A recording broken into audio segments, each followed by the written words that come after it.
bandiraɓe amtuɓe yebde ayawa habrirde Piindi TV caggal yettude gueno gonɗo jondo en juule rasulu sallllahu alayhi wa sallam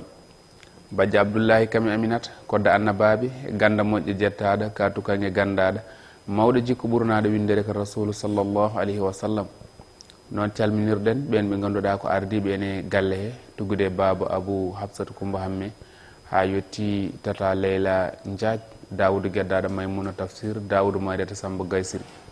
kono en gaccani galleji dine gonɗi e leydi Sénégal kala tuggude galle Cheikh Oumaroul Fouti Tall galle Alhaji Malick Sy galle Cheikh Ahmadou Bamba Mbacké Khadim Rasoul galle Maulana Cheikh Ibrahim Limamoullaye Yoff Boukounta Ndiassane galle Alhaji Mamadou Seydou Ba Madina Gounass kono ɓen ɓe ganduɗa kadi ko waɗoɓe feere ha jeeɗen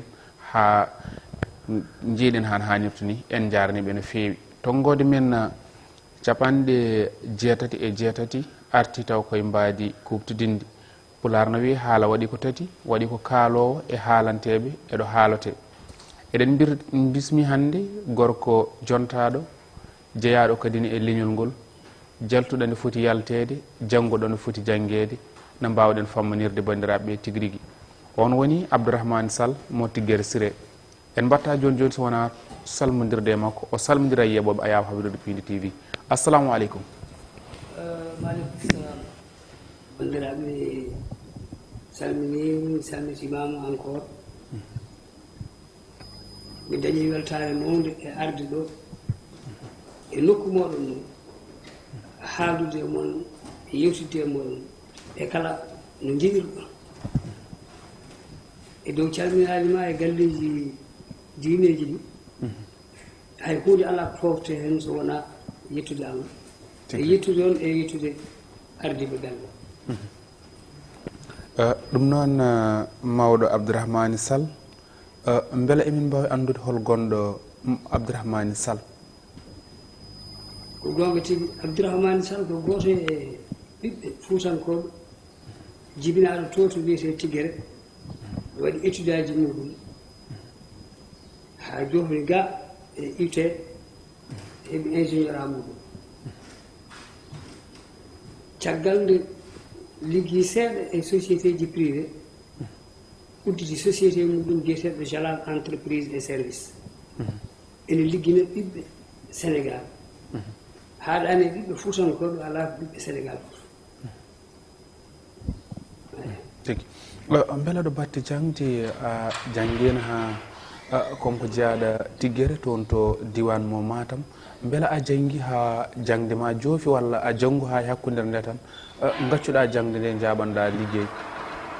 mi timini janggu ha goɗɗomi goppumi nanmi liggey mboɗo waɗa hen avancé mboɗo continue jangde nde e won noon enen to jibintoɗen to hay goto no fayi to hoyni sa jibinama e famille wonɗo doole mum tolni a yahan ha goɗɗoya so tawi haqqille ma hokkima haqqille ma no hokkuma ya continue jangde tawa doole ma e doole jinaɓe ma ndo kañuma ya continue jangde ko haqqille ma kadi hokkal ma ya ƴeew feere no mbawɗa wadde ha mbawa arde wallude ɓesduma tawa ene jooɗe haqqille ma so tawi ene yidde ma ne hen continue jangde ma ɗum fof ko gueɗe bawɗe waɗede eyi won noon enen jiguino caɗele mawɗe pour banggue Fouta janggude tigi ko caggal mum haade men arde jaalal service beela won meccal gongal ngal gadiɗa wadde tan haadema yaɓande entreprise o andi formation am ko électrotechnique mi waɗi informatique mboɗo jeeya e joguinoɓe câblage walla tout ce qui est informatique e société goto pour wasde wadde inde haalde wadde publicité makko adiɓe wadde informatique ɗo e Sénégal aduɓe ɗum tigi rigui jaalal service holno ardi jalal service ardi ko kala ko jiiɗa won ko waɗata sababu muɗum won société goto mo liggotonomi jaami ha mboɗo andi min holko ponmi holno potirmi donkumi yiide hooram e société he mbanmi démissionné e société he jaltumi nden nde mi yalti nattoymi e société goɗɗo multi service ene wiye rasel jaami Afrique du Sud gartumi mbani monté e société caggal mo hannde so tawi min jiiɗi anndude jaalal service tawde koye ɗemngal fulfulde beela aɗa waawi min faccirande tigi rigi holko woni aɗa waawi min firande jaalal service eyyi ko jalal service ya jalal o ummi koye yajil jalal yajil jalal woni 85e no dalla ɗum guinnirmi société o eyi tigi rigi hannde oɗo sahaa holɗo woni nokku ñiiɓirde mum ko to e liberté 6 société o woni e sara clinique goto no wiye clinique de l'amitié 3e étage min wa toon occupé plateau o beele eɗen mbawi andude jalal service no foti yimɓe ɓe dawnata hade ko ɓiɗo mi yehino ha mboɗo dawlo hakke 60 munen e projet ji e chantier ji permanent ji ɗin jehino ha goni 26 nde Covid o ari noon arita jogii caɗeele hono no société ji ɗi fof dañiri caɗeele ni waɗi des créances aɗa anndi société ko ñamaande a ñamloto ñamla woodi ñamlaaɓe ɓe jaɓaani woodi kadi joganaaɓe ɓe jaɓaaka koye oɗon situation jalal service ɗum firti won ñamlaaɓe joɓaani haa taki ɗo batte duttoɗen seeɗo ɗo gonko aan wonde joom gollorgal gollinoowo mbela kadi hannde oɗo sahaa ɓeen ɓe gollintaaɓe ɗe yimɓe fof woni yo ɓe usti nanngam eɓe gollinanno hay sen kaalaani ille wonɓe njiiɗen usti mbela aan to gollorgal ma caggal nde Covid o ari o mboros bonɗo ari wonɓe ustuɗa walla eyi mi usti puisque aɗa anndi neɗɗo a waawa liggindemo tawa a waawa a yoɓatamo puisque kala mo dawnuɗa ene jogii charge pawiɗo e dow makko so tawi noon a dawno neɗɗo a waawa yebde mo de préférence o garitamo ɓe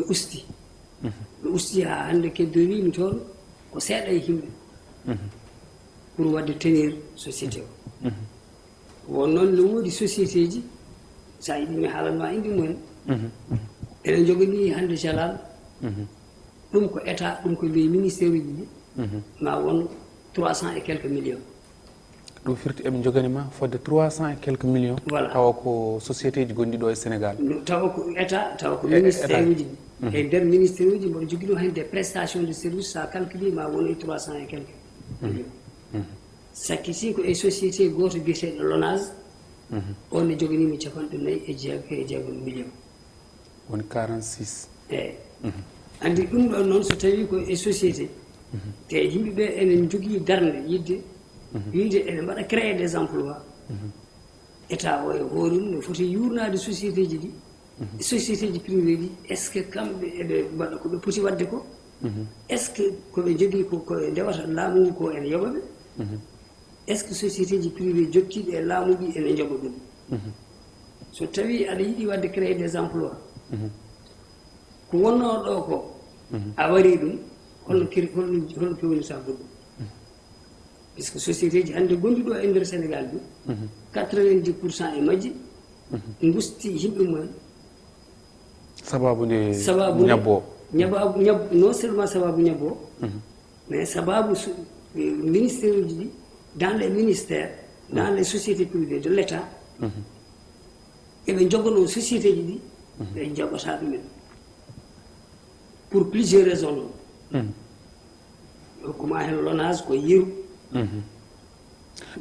Bela wonɓe goytiɗa pour ko fewte ko way noon an ustude gollotoɓe ma ha wonti kadi eɓe joganima ngaalu mo ganduɗa mbo poɗɗa hebde jooɓa hen ɓe liggina beela a yeehiɗo laafa ngo woni goto eyyi aɗa andi société wonno liggorto kala société ne jogui stratégie no liggorto par rapport e société ji goɗɗi aɗa andi so tawi aɗa ligguinani min ko ema dañanmi so tawi a dañi caɗele a holli kam aɗa jogui caɗele mboɗo jogui mboɗo foti jogade famamude wonde aɗa jogui caɗele ɓaade ka joɓannoɗo muñane ha mbawa dattade mbawa fuɗɗitade golle pour yaade ɗo laafa woni goto ɗo noon hono mbiruɗa ni ɗum hande e leydi he ko tardinde hoore mum ɗum hulɓinide kon ɗum ko tardinde hoore mum puisque so tawi aɗa rewa société walla aɗa jogui e ministére ene joganima kalis a wi aɗa nawa ɗum to contentieux sa nawi ɗum contentieux a tampino waɗa puisque ko ponnoɗa yebde ko ma ɗum avocat te an jiɗɗa ko oɗo jooɗiɗo ene wonde fayi mum aɗa liggini ɗum ko yebde mo joni joni walla oɗo fournisseur aɗa joguinimo bagage makko aɗa foti yebde mo joni joni so tawi a nawi ɗum to wiyete laafa woni goto to komi sikkani ko toon laafa wona toon goto il faut ko yimɓeɓe mbasa funtude koye mum laafa wona toon goto so tawi a nayiɓe toon goɗɗo joguiɗo ha gonduɗo e heegue yiiɗi ko hebde joni ɗum ñaama sa nayi ɓeɗo laafa woni ɗo wiyete laafa woni goto ɗo projet o ene wona 3 ans 4 ans ene wawi ni yeɓe tawa caggal ha tawa hana maayi kono ɗum no hulɓinide beela holɓinta yimɓe uddidde hannde gollorɗe mawɗe beela ɓe joomumen jogotaki hen kooli huuli comme no mbiruɗa ni ne hulɓinide uddidde gollorɗe mawɗe hannde ko probléme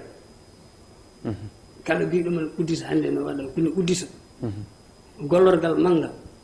ɓaade o wona ministre walla ko dage walla ko e nder ministére ji taw mo wawi ittude marché ji ɗi uttotuma kono an tan kay waddema société ma aɗa jogui compétence aɗa yiiɗi wadde compétir oto tampino waɗo sa waɗi investir kaake ma ne kono bona wiyete fof ɗi nani noon e fonto bamɓe mbi salmon ko jamfaji mbiyaɗa jamfa eyyi janfaji ɗi no keewi taw ko gonga janfaji no keewi puisque de 2014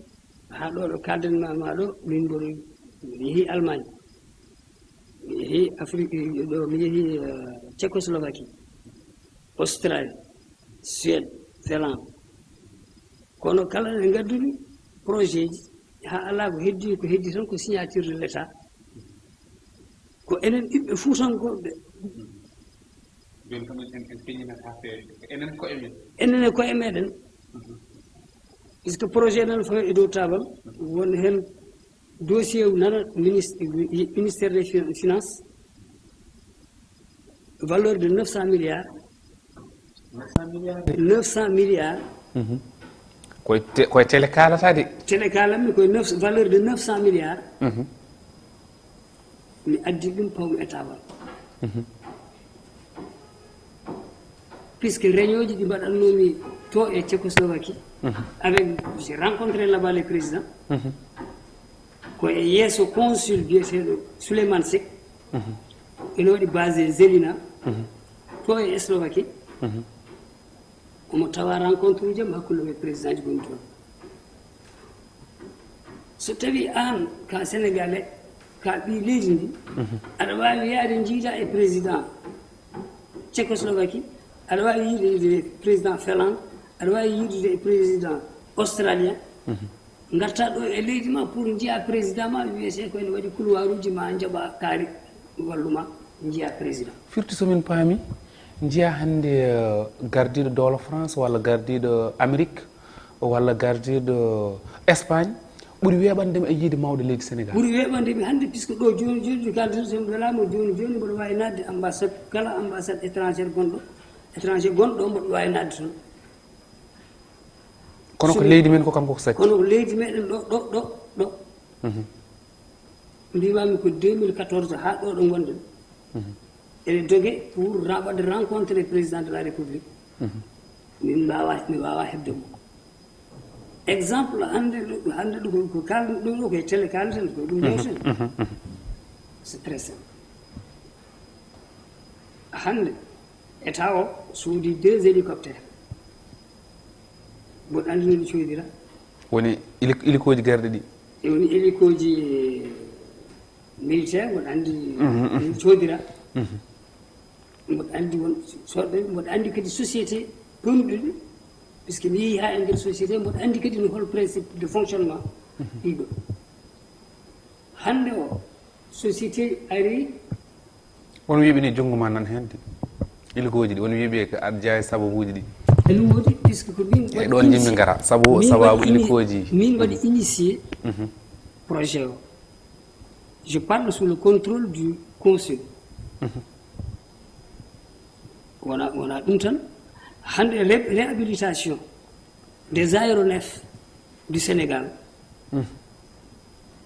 mo Saint-Louis emo Wourossogui mo Saint-Louis waɗama commencé no fuɗɗori ha no jofori fof base o ko min addi ɗo projet o et un projet des avions de 19 places e kala nde mboɗo ummo ɗo mboɗo yaha caggal leydi kewmi ko waddude des mémorandum et les ministères concernés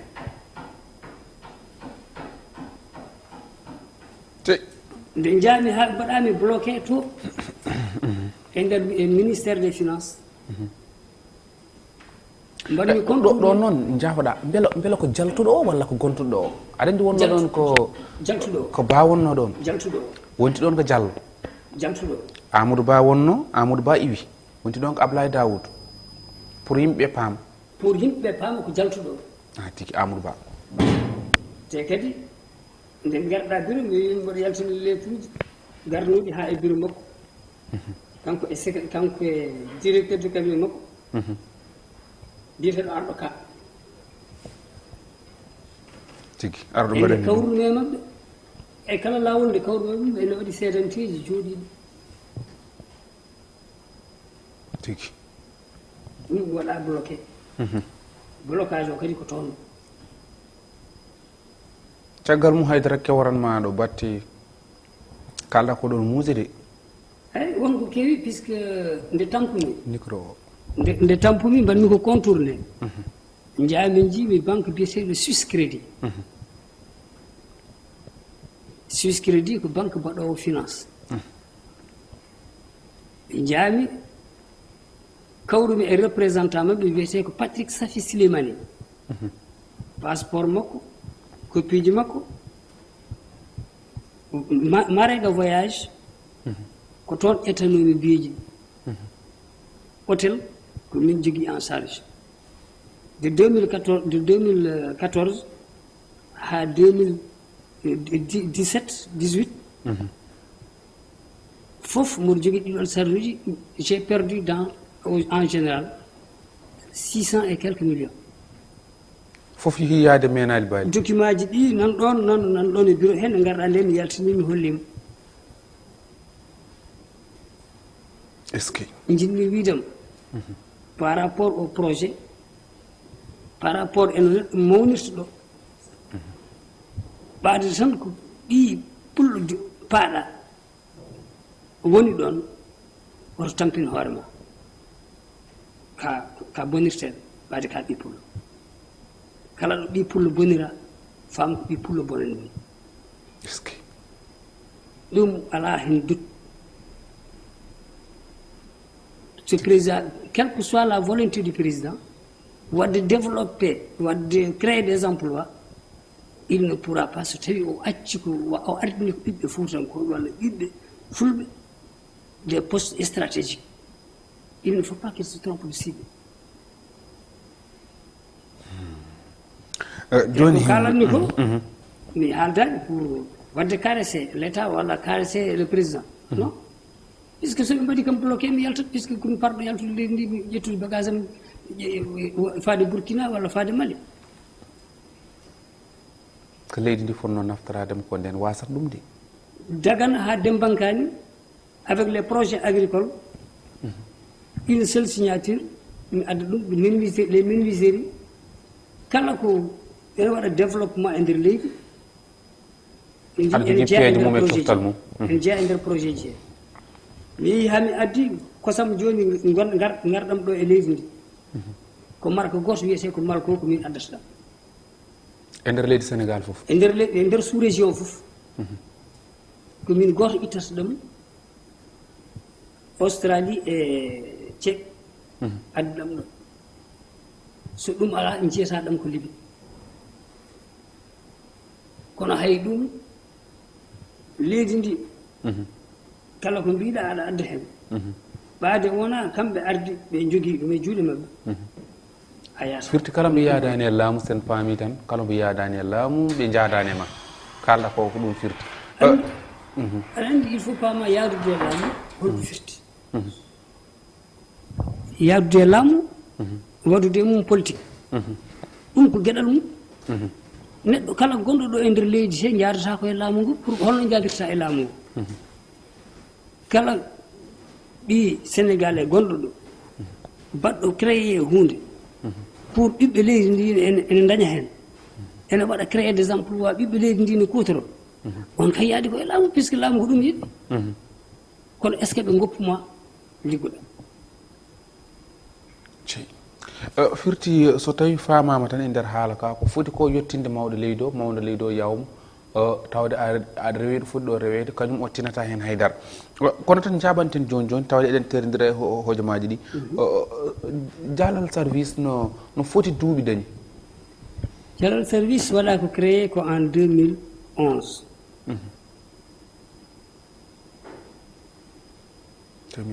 2011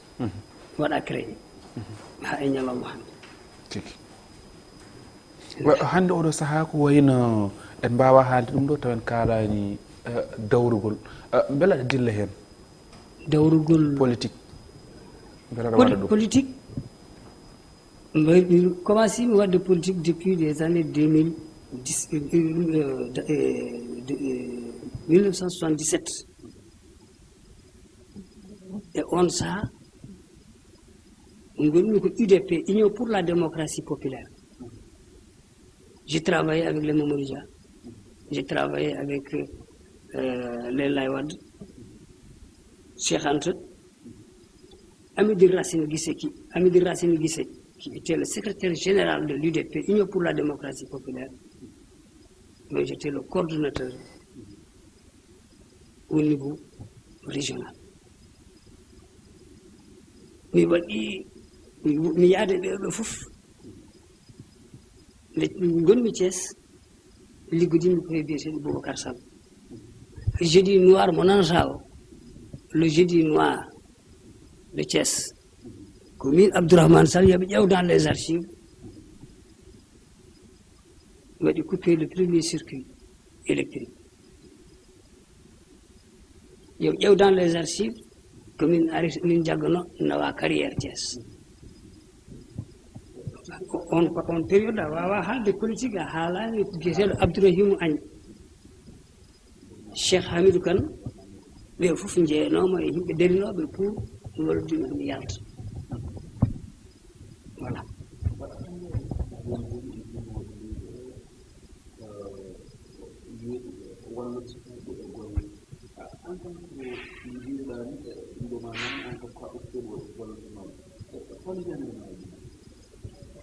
yandema e ɗum miijo ngo so tawi neɗɗo miijo moƴƴo yo walle ha miijo ngo wona kono holno wonirta so tawi aɗa yiiɗi wiide aɗa waɗa créé emploi aɗa sukaɓe ɓe gayno yo so tawi ko woni ɗo ko taw e nder so tawi ko joguinoɗa ko a darnani ɗum ha wawa darade sa wi aɗa waɗa hen goɗɗum yata wadde ɗo hande ko wiyata waɗa créer des emplois c'est une bonne chose mais est ce que ma won hayso woni no ɓooyata puisque ko wonno ɗo ko ɓaade ala ko woni ɗo sa wiyaɗa ɓe wona ɓeydete ko tawa hunde no woni ɗo sa nani neɗɗo wiya ne waɗa économisé tan wonko jogui mo ala heɓata ke ala ko waɗata économisé ɓooyata puisque ko wonno ɗo ko ɓaade ala ko woni ɗo sa wiyaɗa ɓe wona leydi se ko tawa hunde won sa nani neɗɗo wiyana waɗa économisé tan wonko jogui mo ala heɓata ke ala waɗata économisé holko mbatta économisé neɗɗo koye waɗata économisé tawa wonko jogui ma a ala heɓata holko mbatta économisé il faut solidifier d'abord il faut donner la certitude il faut confirmer ce qui existe faire vivre d'abord ce qui existe pour à partir de ça mbaɗa développer ko woni ɗo ko woni wadde développer ko woni ɗo ko ɗum tan wawi wadde créer des emplois tigi rigui en gardi hen ha keddotoɗen ko hojomaji e tati hol wasiya mo mbasotoɗa sénégal naaɓe e sukaɓe ɓe ganduɗa ko waɗoɓe ladde seekoɓe naata ina naata e laaɗe ɗe en tout cas mi waɗata neɗɗo découragé kala dartowo ɓaade ka ɓi sénégal a dañino jaaruɗa ha mbawa dartude daña gartira e leydi he ya e kala ɗo mbawɗa yarude ya puisque neɗɗo jogui tan ko haqqe mum jogui tan ko neɗɗago mum te basɗo wawa wonde neɗɗo neɗɗo wawa wonde basɗo a wawa gaynude haajuji ma saka gayna haajuji bande en on a wawa wonde neɗɗo si puisque wonde neɗɗo ko tawa aɗa wawi gardude ndimago ma so tawi a neɗɗo yeehi ha watti ñagade tan o natti hankkadi neɗɗago makko hankkadi ustima tigi rigui ɗum noon a waynoto eyyi waynade nde ko yettude on e jarnade on e yettude dendagal ɓiɓɓe fuutankoɓe dariɓe e ɓiɓɓe sénégal naɓe dariɓe pour wadde développé leydi ndi yo président wattu haqqille muɗum no feewi eɓe o ardinta puisque ko ɗum tan woni ko nawata leydi yaata ɓiɓɓe fuutankoɓe noon hay goto hen mi yijitani dariɗo e wallude mo daraki e wallude foof ɓe daraki e wallude ɓe enen ñagonoɓe allah yo allah fewnu pittaɗi mabɓe haaɓe mbawa artude e yidde fewnude fewnoɓe ɓe ñagonoɗenɓe allah yo allah ɓeydole mabɓe wassalam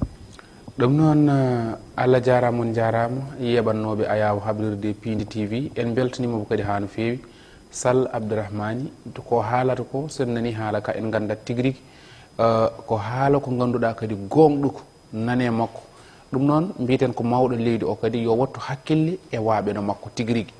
sababu ni wonde uddidde gollorgal mum taw wona jaadugal e laamu mbiten ko privé ɗum noon jogane ñamale poɗɗe ni ɗum ko woni kadi ni hulɓinide no fewi yo allah hoccinma e oɗo kadi ni saabu ko dawnoon dawnannoɗo yimɓe hewɓe rafi o no wayni no anniri ni aduna o ko ɗum waɗi gollorɗe kewɗe koko usti yimɓe en jetti ɓen ɓe ganduɗa ko hennoɓe caggal men tongode e capanɗe jeetati e jeetati ko ɗo waynori ha saaha goto jokkon e abonde e télé moon kono kadi ni e yebde télé moon han hannirta ni allah jarama on jarama